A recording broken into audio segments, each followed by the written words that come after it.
Good morning students.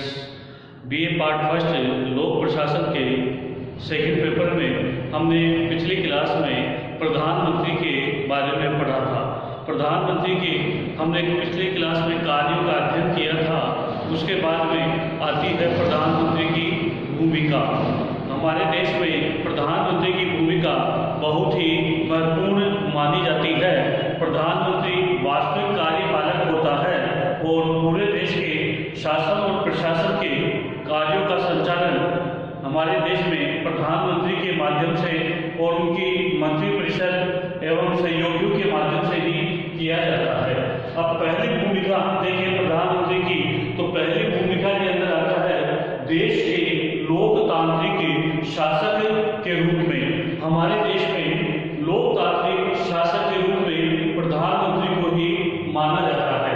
इसमें देखिए हम भारत प्रजातांत्रिक मूल्यों में आस्था रखने वाला कल्याणकारी राज्य है, जहां संसदीय लोकतंत्र की शासन प्रणाली प्रवर्तित है। हमारे भारत देश में संसदीय शासन प्रणाली प्रवर्तित है। संसदात्मक शासन व्यवस्था होने के कारण हमारे देश में संसद की सर्वोच्चता मानी जाती है।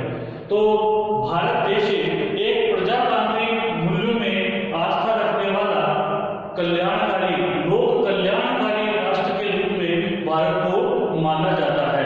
मतलब लोक कल्याणकारी हमारे देश में यह देखा जाता है कि भारत में रहने वाला प्रत्येक व्यक्ति का कल्याण होना चाहिए। हर व्यक्ति का कल्याण होना आवश्यक है। यहाँ पर रहने वाले प्रत्येक व्यक्ति को जो मूलभूत आवश्यकताएं हैं, जो मूलभूत आवश्यकताओं की वस्तुएं हैं, जैसे रोटी, कपड़ा, मकान, शिक्षा, स्वास्थ्य इत्यादि चीजें मूलभूत आवश्यकताएं उन्हें अवश्य रूप से मिलनी चाहिए। यही लोक कल्याणकारी है। लोग हमारे यहाँ पर रहने वालों का कल्याण होना चाहिए। देश में लोकतंत्र की वास्तविक स्थापना जन साधारण के कष्टों का निवारण तथा संवैधानिक निर्देशों की अनुपालना मुख्यतः प्रधानमंत्री तथा उसकी मंत्रिपरिषद के मंत्रियों की कार्यशैली से प्रभावित होती है। प्रधानमंत्री शासन के माध्यम से राजनीतिक तथा प्रशासनिक लक्ष्यों की पूर्ति कराता है।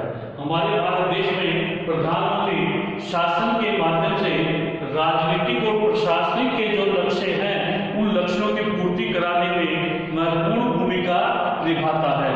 प्रधानमंत्री ही एक ऐसा व्यक्ति है जो हमारे यहाँ पर राजनीतिक और प्रशासनिक जो लक्ष्य हैं उनकी पूर्ति करवा सकता है।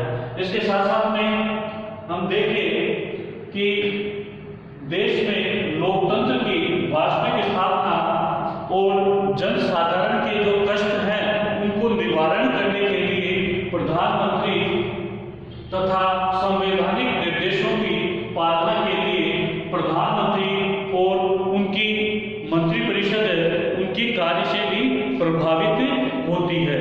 इस तरीके से हम देखा जाए तो लोकतंत्र के देश में लोकतांत्रिक शासक के रूप में प्रधानमंत्री की अहम भूमिका होती है और वास्तविक रूप से लोकतंत्र का जो शासक है वह प्रधानमंत्री ही होता है। देखा जाए तो राष्ट्रपति सर्वोच्च पद, देश का सर्वोच्च पद माना जाता है, लेकिन राष्ट्रपति की तुलना में हमारे यहाँ पर लोकतंत्र के शासक के रूप में प्रधानमंत्री को माना जाता है। दूसरी भूमिका हम देखें नीति निर्माता के रूप में। हमारे यहाँ पर जितनी भी नीतियां बनाई जाती हैं उनके निर्माता के रूप में प्रधानमंत्री को माना जाता है। इसमें देखिए संसदीय लोकतंत्र में प्रधानमंत्री तथा उसकी मंत्रिपरिषद व्यवस्थापिका या विधायिका का एक भाग होते हैं। संसदीय लोकतंत्र में प्रधानमंत्री और उसकी मंत्रिपरिषद हमारे जो व्यवस्थापिका है उसका एक भाग होते, उसका एक पार्ट होते हैं। प्रधानमंत्री ही वह जो राष्ट्रीय समस्याओं, कार्यक्रमों, योजनाओं तथा सामाजिक आर्थिक विकास के लिए आधारभूत नीतियां बनाता है। हमारे देश में प्रधानमंत्री एक ऐसा व्यक्ति है जो राष्ट्र की समस्याओं, योजनाओं, सामाजिक आर्थिक विकास के लिए जितनी भी हमारे यहाँ पर भारत देश में नीतियां जो बनाई जाती है, वो सभी नीतियां प्रधानमंत्री के माध्यम से ही बनाई जाती है। इस प्रकार से वस्तुतः किसी भी देश का लोक प्रशासन मुख्यतः उस देश के शासन की नीतियों, राजनेताओं के चरित्र तथा जन सहयोग की भावना से प्रभावित होता है। हमारे देश की रक्षा नीति, विदेश नीति, औद्योगिक नीति तथा आयात निर्यात नीति ऐसी नीतियां हैं जो देश के विकास को प्रभावित करती है। हमारे यहाँ पर जो भी नीतियां बनाई जाती है वो हमारे यहाँ नियोजन के माध्यम से होती है। नियोजन के माध्यम से होने के कारण हमारे भारत देश में जो योजना आयोग था और जो राष्ट्रीय विकास परिषद है, इन दोनों का अध्यक्ष के रूप में प्रधानमंत्री ही होता था और प्रधानमंत्री ही इन नीतियों का निरूपण करवाता है। प्रधानमंत्री इनका अध्यक्ष होने के नाते हमारे देश में जितनी भी नीतियां बनाई जाती है, रक्षा नीति, विदेश नीति, आयात निर्यात नीति, औद्योगिक नीति, इन सभी नीतियों को बनाने वाला देश में एकमात्र व्यक्ति प्रधानमंत्री ही होता है, जो देश के सफल नियोजन प्रणाली के लिए ही माना जाता है। इस प्रकार से जो देश का, हमारे देश का जो विकास है वो प्रधानमंत्री के माध्यम से ही किया जाता है। प्रधानमंत्री हमारे देश में मंत्रिपरिषद के सहयोग से नीति निर्माता के रूप में ये महत्वपूर्ण जो नीतियां हैं, विदेश नीति विदेशों से संबंधित, औद्योगिक नीति हमारे उद्योगों से संबंधित और आयात निर्यात नीति हमारे विदेशों से आयात और निर्यात से संबंधित, और इसके अलावा जो रक्षा नीति है, हमारे देश की रक्षा करने से संबंधित नीति, ये सभी प्रधानमंत्री के सहयोग से या प्रधानमंत्री के माध्यम से ही की जाती है, जिससे हमारा देश विकास कर सके। तीसरी जो हमारी प्रधानमंत्री की भूमिका आती है, उसमें आता है विकासोन्मुख नेतृत्व के रूप में। प्रधानमंत्री के पद पर आसीन व्यक्ति ऐसा व्यक्ति जो अपने आप में सर्वकुशल हो, ऐसा व्यक्ति विकासोन्मुख नेतृत्व के रूप में हमारे भारत देश का पूर्ण रूप से विकास करने का माध्यम होता है। उनकी जिम्मेदारी होती है कि वो हमारे देश का विकास अधिक से अधिक करें और हमारे देश में जितने भी प्रधानमंत्री रहे हैं वो सभी लोग, सभी प्रधानमंत्री के पद पर रहते हुए हमारे देश के कई अन्य क्षेत्रों में, बहुत सारे क्षेत्रों में देश का विकास किया है।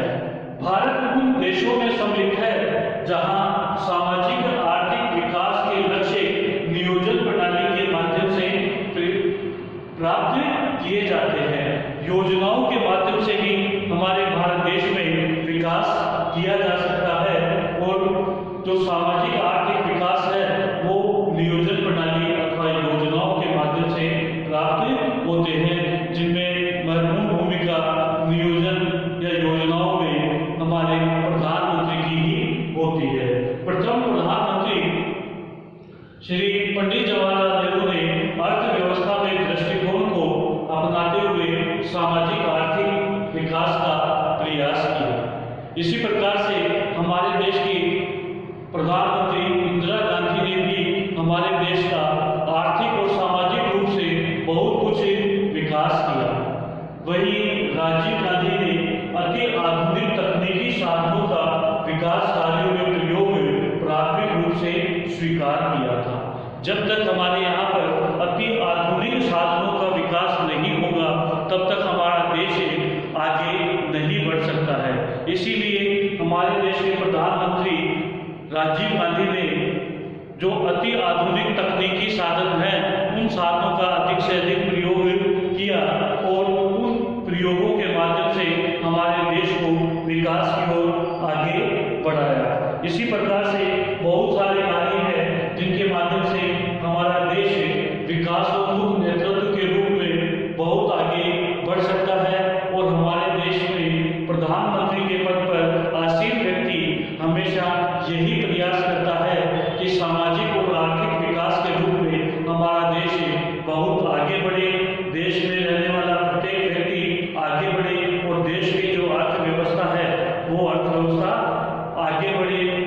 सुचारू रूप